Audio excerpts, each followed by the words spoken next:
All right. Let me start by giving my thoughts out there for Jarvis Greer. A gentleman that's a Tiger through and through. Obviously, he represents this community, this university, this football program the right way. Has done so for a long time. So happy to hear that his health is back, and we wish him continued health. And glad to see him back on television with his smiling face and the joy he brings to so many households day in and day out. So, Jarvis, we're thinking about you, and so glad you're back on the airwaves. The next topic I want to discuss is Coach Simon. Um, and Coach Simon is no longer with his football program. He has decided to leave to focus on his family and himself due to university policies. They've asked us not to discuss this any further because it's a personal issue. With that being said, I know the next question will be, well, who's going to coach the wide receivers? I think we got a handful of people that are going to help step in. I've been out there coaching. We got all hands on deck, right? Coach Glidden, our tight ends coach, has great experience with the wide receivers as well. I can assist with the tight ends, but it's going to take everybody involved, on our offense, helping that position, and we'll come to some resolutions as the spring rolls on. But as of now, that's all I can answer regarding that topic. Next thing, spring practice number 2 in the books. Man, it's been great to get back out there. It's a wonderful opportunity. You guys remember last year we didn't have spring football, so every day we get out there, and it was a beautiful day today. We're excited and fired up for 2 in the books. On Thursday we'll be in pads, so excited to get back out there. But the biggest thing I keep preaching to this team is competition, and like I've told you guys many times, very few people are guaranteed their starting job. And even then, I want to see them compete, not only with themselves, but with their teammates every single day, day in and day out, and continue to hold themselves accountable and continue to get better. So really excited about this group.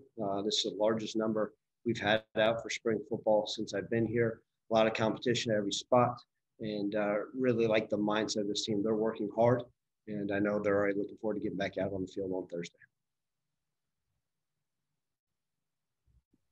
All right, we'll open up for questions. Evan, go ahead.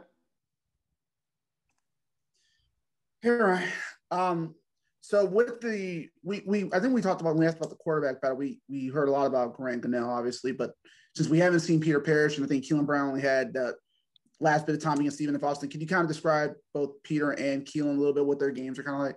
Yeah, they're both great athletes, and they both have learned this offense well. Obviously Peter, being transferred in was ineligible, so he was able to really just sit there and save the offense. You guys, like Keelan, got limited reps, but there were some game reps. But they both bring different dynamic things. Peter's got a really strong arm. He's a great athlete. He's continuing to learn pocket movements in order to put himself in the right situation. He ripped a nice touchdown throw today in 7-on-7. He's got a lot of energy and excitement, and he's one of those when the pocket breaks down, he can use his feet. But he doesn't want to be known as a runner, which is great. I'd like to have a pocket passer has the ability to run. And then Keelan Brown, you guys know, he's just dynamic all in all. He's not as tall as Peter, but he's a super dynamic athlete. He's really smart. He has a full understanding of our offense. He'll come back around and say, "Hey, coach, this cover 2, I saw what the safety did here." And so he's able to start communicating. None of them are at the level of Brady White was because of, Brady's experience, but it's great to see their progression. And, that's the nice thing is everyone in that room is hungry. You hope every position is, but those 2 guys are competing, and they know that, and, along with the other quarterbacks. Brian? Hey, Coach, if you could talk about the offensive line, who do you have where? Is Parham still, right tackle? Jacob Likes, I'm interested in see his progression. But, yeah, if you could talk about the offensive line for a bit. Yeah, it's like a jigsaw puzzle. I promise you guys none of you have your depth chart similar to what it will look like right now. We've actually moved Dylan back inside. My plan or our plan is to have Dylan maybe be either right guard or left guard, maybe get a little bit more power inside. Dylan's already up to 304 pounds. If you guys remember, Dylan came here as a tight end, a 226-pound tight end. They didn't think he was good enough, so they moved to the D-line. They didn't think he was good enough, so I took him as a 240-pound guard, and he'll be the one guy I think's got a starting job next year. And he's 304 pounds, I think, today. So Dylan's back inside. You know, we got Jacob Likes and Isaac Ellis, Braxton Alford getting rotations at center. Isaac still getting that left guard spot, so I'm competing for there. You know, we got guys like Jonah Gamble at the left tackle spot, but Jonah also got reps at right guard some last year. But we're going to try Jonah on the perimeter a little bit, you know, with Devontae Dobbs as well. Royce Wright's one of those freshmen that came in. We've got him at the tackle spot, you know, and then also at the guard spots, we just got a handful of guys, right? We moved Matt Dale out to tackle a little bit because I think he's got some position flexibility. And just kind of, you know, Michael Denson can be that right guard, right tackle guy for us. So we've got guys all over, and I think spring's the perfect time for it. Like we talked about last time, we don't want to be moving guys all around.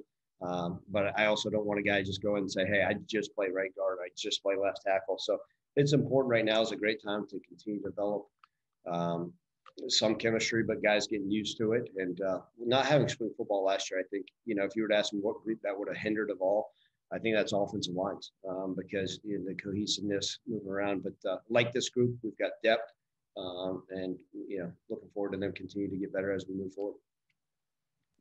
Steven?